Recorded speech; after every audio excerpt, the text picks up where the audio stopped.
The date is August 25th, 2000. The Nintendo 64 was getting up there in age at this point, and Nintendo was ready to unveil something big. That ended up being the Nintendo GameCube. Fast forward about a year later, and on September 14, 2001 in Japan, and November 18, 2001 in North America, the GameCube was released to the public. In this video I'm going to talk about why I like the GameCube so much, and why so many others look back so fondly at this console. But I'm also going to talk about why this console ultimately failed, and why it ended up losing Nintendo money.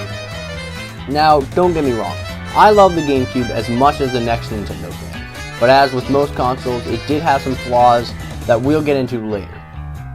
Nintendo was in an interesting spot in 2001. The N64 was technically still selling units, but its cartridge form factor was showing its age, and it was lacking majorly in third-party support because developers didn't want to spend time and money making games that could only fit in a cartridge, while they can make much larger and more impressive games on consoles like the PlayStation 2. Nintendo obviously knew this and decided to finally dive in headfirst with the mini DVD format on the GameCube. This meant Nintendo could throw some much beefier games on the GameCube, and this showed with games like Metroid Prime and Twilight Princess. This console also got better third-party support than the N64 with games like Soul Calibur 2, Star Wars Rogue Squadron 2, and the obvious Resident Evil 4. Nintendo was showing some real promise with this console as well by showing off a grittier Zelda that would appeal more to older audiences, which really excited a lot of people, although Nintendo kinda messed that up by not releasing that game till 2006, a whole 5 years after the GameCube came out.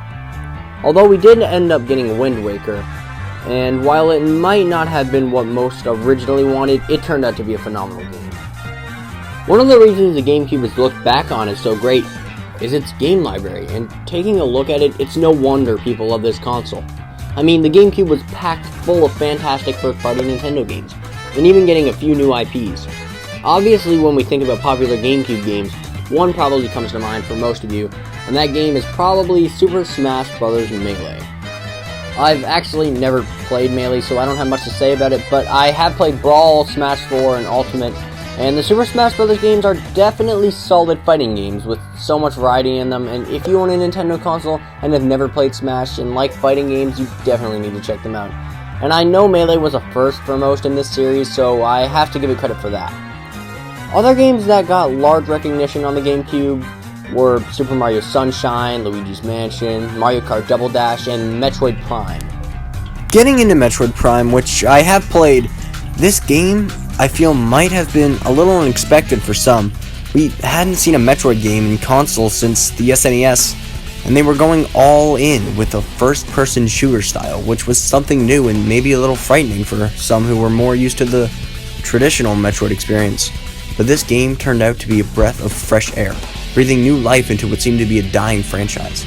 This game supported amazing level design, a fantastic sound design, and graphics which seemed really good at the time, and in my opinion still hold up fairly well today. Nintendo also brought on some new IPs with this console, like Animal Crossing and Chibi Robo Ziplash, both games that received good reviews, and Animal Crossing is still going on to this day, while Ziplash is considered a dead series by most. The GameCube supported a wonderful library of games, which only adds more confusion to its apparent failure. If you have ever talked to anyone or heard anyone talk about the GameCube before, chances are that the controller has come up in discussion, and there's a good reason for it. The reason is that the GameCube controller is a really good controller, to say the least.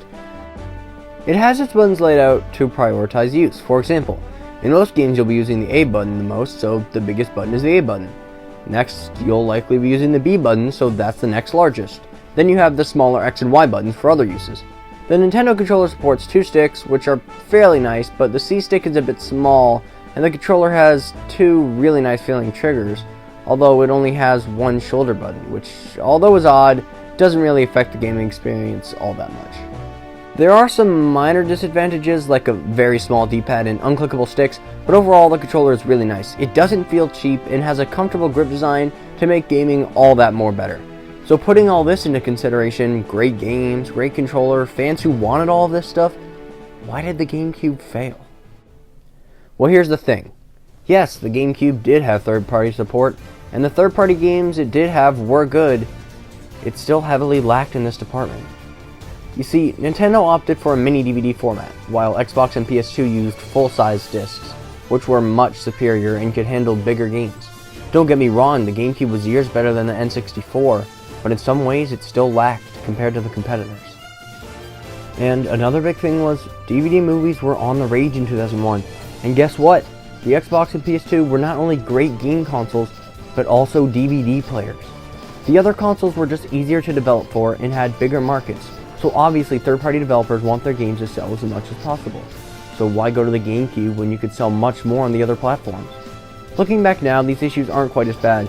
And if in 2020 you're in the market for a good gaming console with some classic Nintendo games, and you can find one for cheap, the GameCube is an amazing console with a great library of games and a fantastic controller. It just suffered from being a little bit too behind the competition. I hope you guys enjoyed the video, and don't worry, I'm still going to be doing gaming. I love playing games for you guys, but I just wanted to try some new content and maybe open up my channel to a bigger audience. I hope you guys enjoyed, and I'll see you in the next one. Bye-bye.